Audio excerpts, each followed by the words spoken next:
Welcome to the Times of Israel's Friday Focus. I'm your host, Deputy Editor Amanda Borschel-Dan, here with our diplomatic correspondent, Lazar Berman. Lazar, thank you, as always, for joining me in our Jerusalem office. It's great to be here, but not only am I the diplomatic correspondent. You have many, many different hats, but you are also our, I think we call it Christian Affairs correspondent. Christian Affairs, that is correct. Okay, so we are definitely talking about Christian affairs this week when, among pomp and circumstance at the Vatican, the Catholic Church marked 60 years to the Nostra Aetate, which is a document that, among other things, attempts to redefine the 2,000-year-old relationship between the Catholic Church and the Jewish people. So we are going to dive into its everlasting significance, especially as the Israel-Vatican relationship is currently fraught during this 2-year war. So all of this and more when we're back.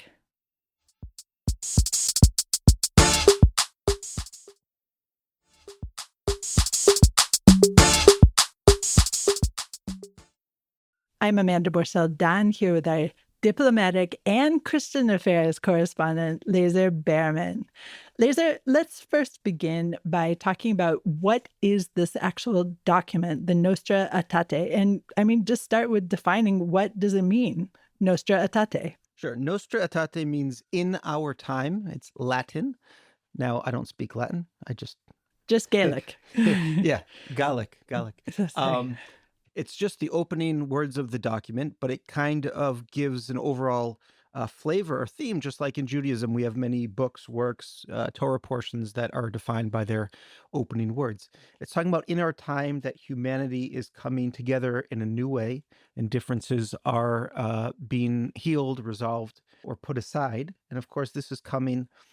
It's relatively long after the Holocaust, right? We're talking ultimately the process begins more than a decade afterward.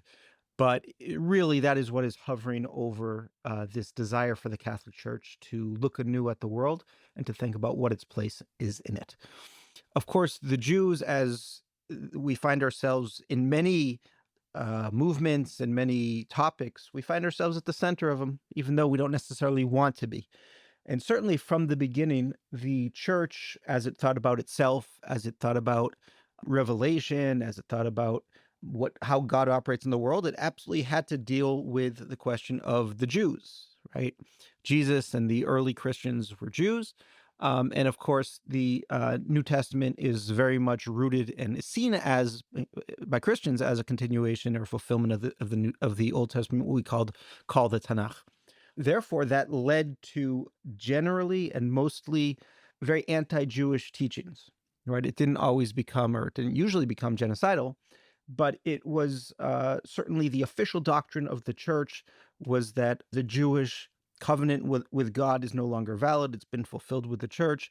All sorts of restrictions that need to be placed on Jews. And there was, of course, this doctrine that Jews still survived so that they could be we could exist in a reduced and kind of pathetic state to kind of be an example of what happens if you reject the word of God through Jesus. So this all came together under Pope John XXIII. And Pope John XXIII was at one point called Angelo Roncalli. And during World War II, he was in Bulgaria, Greece, Turkey, and France as a diplomatic representative of the Vatican. And he was really aware of what was happening to the Jews, and according to some at least, is credited with saving thousands. So his input, alongside a German Jesuit called Augustin B., I think we would pronounce it, created this, unexpectedly Jew-centric document in the end. I think initially it wasn't meant to be about the Jews, or that the Pope hadn't meant to actually create this document to begin with ahead of the Second Vatican Council. Is that correct? Yeah, so all of that, teaching about the Jews went from anti-Jewish to anti-Semitic. And of course, without that fertile ground, then Nazi doctrine, which obviously was also hostile to the church in many ways, but without that teaching, it would not have found that ground amongst Christian Europeans to turn that into this genocidal rhetoric. After the Holocaust, there was a need identified by the church to re-examine what their own role was and whether their teachings had contributed to this. There was absolutely a recognition that that the Holocaust was an unprecedented event in history and broke all norms that happened in the heart of Europe and the places where Europeans and Western civilization thought was most civilized. And there was a need to re-examine themselves, their teachings, and the church's relationship with the world. Of course, it also comes after the establishment of the State of Israel, which also very much upended this idea of Jews as kind of wandering, stateless, and rootless. Of course, and there's all sorts of other modernization processes happening in the world. So that led to the need by Pope John for a look at church doctrine and to update what can and should be updated. And that was the process of the Second Vatican Council. But you're right, there was not supposed to be any Nostra Aetate document. There was a visit by a French Jewish historian, Jules Isaac, who had lost his wife. He had lost other family members in the concentration camps. And he had begun writing about and really compiling the Catholic anti-Jewish teachings. And in his audience, at least the way many historians tell it, he really impressed upon the Pope how much of a problem it was, and found that the Pope was eager to address that issue. It wasn't clear what would happen, but that it would become a part of the discussions of the Second Vatican Council. Right. I think most people think about the Second Vatican Council as when the church moved from Latin into the common tongue of the area. And what's interesting right now, just as an aside, is there's a new movement to return to Latin in some of the streams of Catholicism. So it's quite interesting. And hopefully the anti Semitism won't come back too, right? For sure. It doesn't necessarily go hand in hand, but you talk about some of the resistance to the Vatican, Second Vatican, which still exists, but that was one of the cores of the resistance at the time. It was not at all an easy process, and it took a lot of religious dialogue, but also some real politicking, because politics were a part of it, and they still are. So one of the resistances was from just traditional Catholics who said, we believe that you have to come to the church to be saved, and that other religions, you could respect the people, you could respect what they brought, but they are no longer valid and they're not a path to God. But there were other kind of more sordid or more problematic approaches or reasons for resistance. One of them was just traditional classic anti-Semites. Think the Jews, rejected Jesus, they are cursed, and the church should maintain that approach to them. And there was no shortage of that. There was also, because we forget, it's a very European centric process and a very European centric document from a very European centric church at the time. But you certainly have some of the oldest Catholic and most important Catholic communities in the world in the Middle East. And in the 60s, we're talking about at the height of the tensions between the young state of Israel and Arab states, which still believe that they can destroy it. This is before the Six-Day War, and the Soviets were pumping all sorts of energy into that belief and also into those armies. So the leaders of the churches, and there were some very influential people in the Middle East, they had a few caveats, or a few even stronger than that, or they said they wouldn't vote for it if there weren't changes. So first of all, they were afraid that it would look like the church was endorsing Israel against the Palestinians, against the Arab world, and they did not like that. And then they also argued that it would endanger minority Catholic communities in the Arab world. So they tried different ways to finesse this issue. Wait, just one second. It would endanger the small Catholic communities because it's showing that the Catholic Church is pro-Jew, pro-Israel? Yes, that was the concern. There's always this precarious existence, so they have to be very careful about how they fit in they're a minority. They're generally not an armed minority. In the Middle East, that's not a great place to be.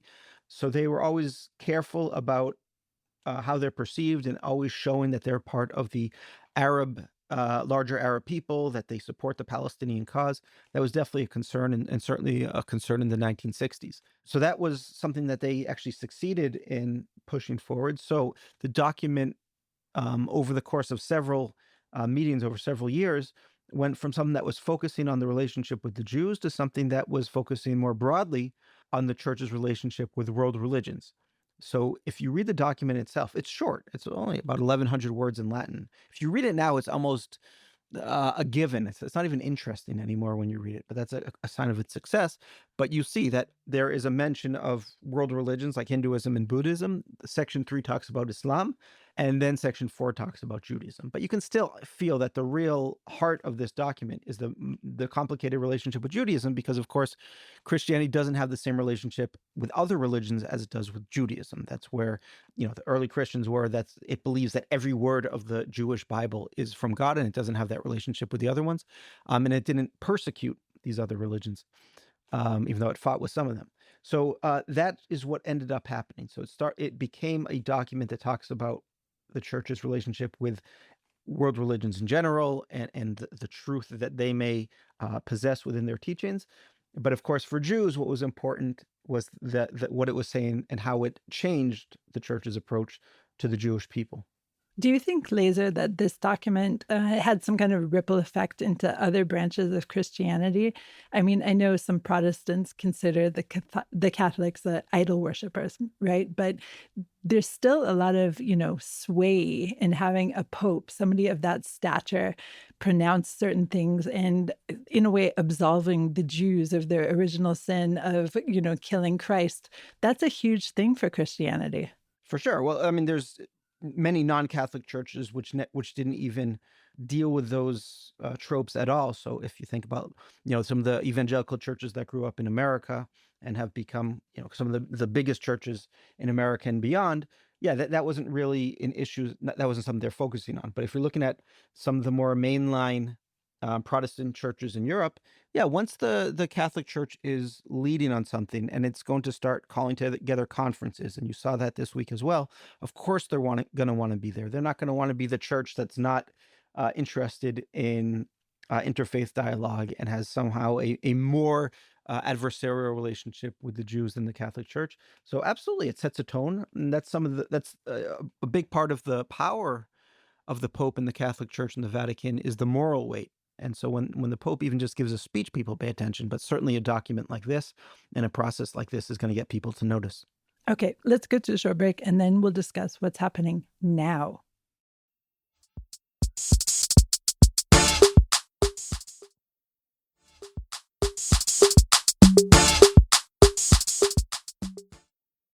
And we're back. I'm Amanda Borschel-Dan here with our Christian affairs correspondent, Lazar Berman.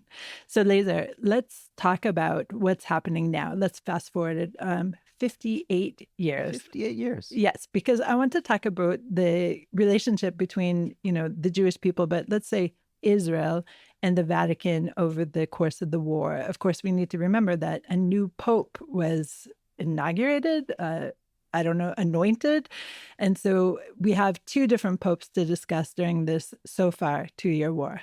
I would say we have 4, because when we came into the war, we're coming at this 2 papacies of very positive momentum. Pope John Paul II and Pope Benedict XVI. They were the last popes who personally experienced World War II and the Holocaust. So they had visited Israel, they had visited synagogues, and they had spoken. They were both very careful academics, so they're able to speak carefully and precisely about the relationship. So we're coming in on a high note. Pope Francis is a different figure. So he didn't grow up around the Holocaust. He was, however, very familiar and close with the Jewish community in Buenos Aires. So there was that, but he also came from this liberation theology, so it made him look at the world and politics and certainly Israel in a certain way. Can you just expand on that? What is liberation politics? Yeah, so it was very big in South America, but there's also a Palestinian version. The Palestinian liberation theology, absolutely anti-Semitic, makes Israel into the Roman soldiers, Palestinians into Jesus, and gets back to things like blood libel and the killing of babies and all sorts of medieval approaches to Jews. It's somewhat different in Latin America, but it was very big in terms of the liberation from colonizers and from right-wing movements in Latin America. And Pope Francis, before he was Pope, was very much involved with that, and in terms of his approach to the poor and his approach to independence in Latin America. So that's definitely shaped him, and that's the intellectual ground in which he grew up. So there was, even before the Gaza war, which put all sorts of strains on the relationship, there was definitely discomfort in the way Pope Francis spoke about Jews because he was imprecise. He kind of spoke off the cuff, and he said things that shouldn't be said when you're talking about Jews and to Jews in terms of using certain problematic passages from the New Testament or talking about the Jews broadly in certain ways.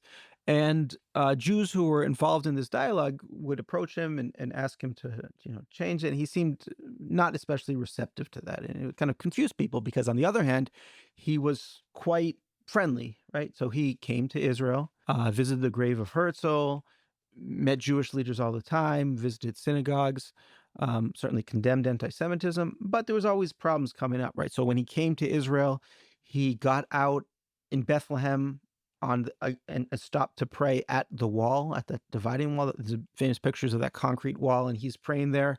And right next to it, there's graffiti that compares Bethlehem to the Warsaw Ghetto.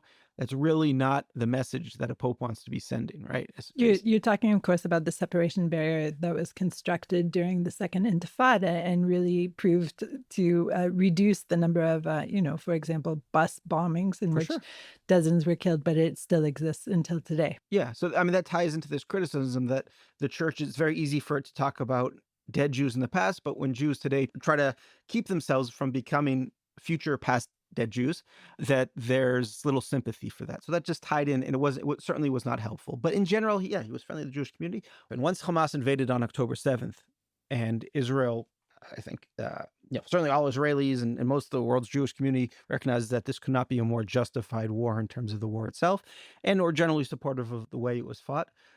I think Jews would have expected, in a time of great peril, with rising anti-Semitism, with hostages in Gaza, with attacks coming from all sides, from countries that we weren't, or countries or organizations that we were trying not to fight at that time, that we would have expected more support from the Vatican and from our Catholic friends.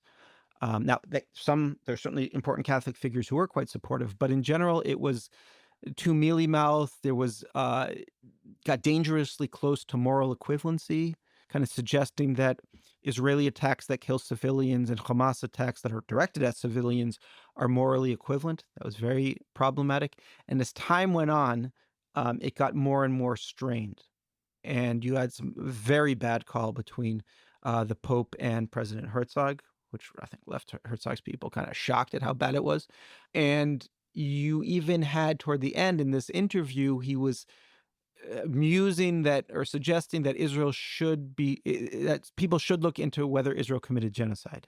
Again, it's not accusing Israel of genocide, but to even make that suggestion, I think, was very offensive, and continuing to use just the wrong passages and passages that anti-Semites had used for a long time. So that really soured the end of his papacy, the end of his life, and we're coming into the 60th anniversary where we have a new pope coming in, so there's some new energy there, and it seems like Pope Leo, he hasn't distinguished himself in terms of being a leader in Jewish Catholic dialogue, though one of his teachers was an important figure. However, on his first day, he wrote a letter to a number of important Jewish figures affirming Nostra Aetate and saying that he's going to carry it forward. And he had an audience with him the day after his inauguration. So I think that was very touching and very important for them, and an important message. Again, he hasn't done anything it's only been a few months, but before this event, to mark the 60th anniversary, he really hadn't done anything too big. But I think the idea was that people were looking at it with optimism. Now, one question for you, Lazar. Pope Francis very, famously would phone a Catholic church in Gaza every night, which obviously colored his perspective, one would think, about the war, because he's hearing from people on the ground, whereas he's not phoning Israeli leaders every single night to learn what's happening on our side. So how do you think that actually influenced him? Yeah, that was something that he certainly took very personally and took to heart. And there's really, I have no objection to that at all, right? There's that very small Catholic community in the church that was sheltering mostly non-Catholics in a war zone. It's perfectly appropriate that he would call them. And by the way, he met with hostage families. He even met with wounded IDF soldiers, right? So that wasn't the problem. It became a bit more tricky for Israel, if you remember, when Israeli forces, there was a tank shell that hit the Holy Family Church, killed 3 people, wounded the very priest that he was speaking to. That's certainly not not a good move by Israel there. But yeah, that all adds up to an atmosphere of tension, and one that does not is not conducive to moving forward on this on the Catholic Jewish relationship, because of course the Catholic Israel or the Vatican Israel relationship is a core part of it. Um, Now, Pope Leo so far has not been to Israel as Pope, at least. I don't know if he came as a more private individual in the past. And in fact, the, quote unquote celebrations or the marking of this 60 years of Nostra Aetate were not done here in Israel at all, the seat of the Jewish people, rather in the Vatican. And I believe there was some kind of celebration in Jordan, of all places. yeah, well, the Jordan one, it's not something we should get especially excited about. Now, Cardinal Pier Battista Pizzaballa, who's the top Catholic official in the Holy Land, he's also responsible for Christian communities, Catholic communities in Jordan. So, and he was there, and that all makes sense. But they focused on the Catholic Muslim element, and I didn't see there any discussion of the Catholic Jewish one. So it's not something, if they're talking about Catholic Jewish relations and the fighting against anti-Semitism, that would be a huge deal, but they weren't. In terms of where it's hosted, yeah, I think it makes sense that it's hosted in the Vatican. This is ultimately an internal Christian or internal Catholic process, right? That some Jews are very happy to be a part of. Most Jews aren't even aware of it, I would say. But yeah, that makes sense. It was there, but there was certainly a very respectable and delegation of various Jewish leaders who were there, amongst other world leaders. But they certainly were. He gave them their place of honor, and in his address on Tuesday night, he said clear that the heartbeat and the heart of Nostra Aetate is the relationship with the Jews. So he was very clear that people didn't think it was this watered down thing, everyone should just get along. There's a real history that this is addressing, and a real complex relationship that needs to continue to be worked on. So, where do you see things moving from here in terms of Pope Leo? Yeah, so I am positive he will come to Israel. Is this the right time? No. Right? Why would he come now when it would be just it would color everywhere he goes, every word he makes, it's going to be hyper scrutinized, and I don't think that's the right environment. But since we have a ceasefire still in Gaza, there is at least optimism and a chance that we're moving out of war toward something different and with new energies into building peace, and you could even see new peace agreements. That will certainly make a lot of things easier. It will certainly make the Catholic-Jewish relationship easier, because then we can talk about peace and not about war. And I would expect him to find a much more welcoming environment at that time, because then he can talk, it'll be much more easier for him and less fraught for him to come. So I do expect him to come at some point. But yeah, again, we're coming at a point where there's new energy in the relationship, because you have a new pope who has done the right things so far and said the right things. And you have, it seems, there is definitely a lot of diplomatic energy to keeping the war in Gaza from breaking out again, and to making sure that we move on to something better. But that's not guaranteed. But that's the reason why there's optimism and new energy, and I think you felt some of that at the events in the Vatican and in Rome this week. Okay, I want to ask you one last question before you go. And of course, US President Joe Biden was Catholic. And we have right now US Vice President JD Vance, who is also Catholic. And I just wonder if any of what we've been talking about today has colored their relationships with the state of Israel. You didn't get a sense that Biden himself saw the world through Catholic doctrine, right? That's not really the way he spoke about it. And it wasn't like he was in the Catholic mainstream on abortion and things like that, or gay marriage. He was a proud Catholic, but that's almost, a lot of it was kind of the social milieu that he grew up in. And that was a very, that gave him a very positive approach toward the state of Israel. The actual policy was a little bit more problematic, because the sense I get, and with some knowledge of this too, is that he wasn't in control of policy often. He tried to maintain more control over his policy toward Israel, but that slipped out of his hands. That's why initially it was much more pro-Israel, and then with time he found it harder and harder to impose his will on more energetic aides that didn't see things the same way. In terms of JD Vance, it's a question. Again, he grew up very working class. You can tell he's a very intelligent guy, and found his way to and worked hard to get to some elite institutions. But I think people don't know who he is in terms of how he sees Israel.